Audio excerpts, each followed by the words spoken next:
spend all this time doing due diligence, looking at system, ERP system, you make your choice. You said, okay, I'm going to write that check. You put all those resources to it and doing it the best of your ability. You know, you get past that finish line to going live and you think, oh, great.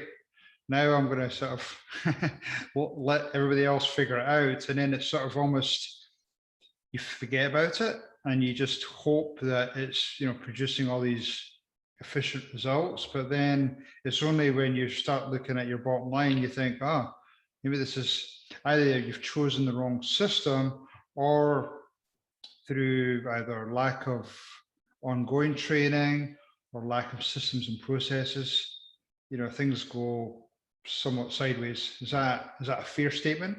Absolutely fair, and probably more common than most people would like to acknowledge. When you talk to the folks that sell ERP systems, typically they're very right on the mark in terms of what the system's capabilities are. The disconnect comes in at the implementation phase. And from an owner standpoint, I think you probably have a good perspective of saying, look, I've got a 50,000-foot view of what I want things to look like. But when you talk about implementing a complex system at the ground level, there are many things that have to take place that will determine how successful that system performs for your company. So I think one of the major things that's overlooked by companies is having someone that really owns that. You can't have a conglomerate of people that are responsible for separate pieces without having one person who's kind of responsible for overseeing the whole thing.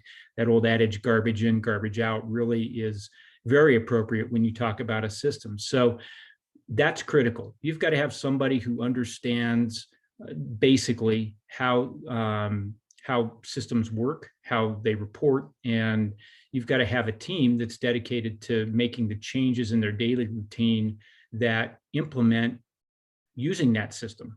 And it's hard. That's the hardest piece because people are used to doing things a certain way. And when you change it, it messes up their schedule. And if you can't get past that hard piece of implementing the change, the system often languishes.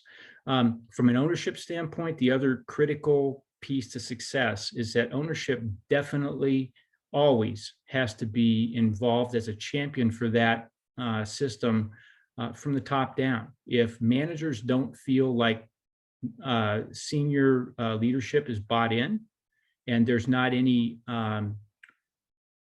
any kind of issue, if they don't use it, then they won't use it.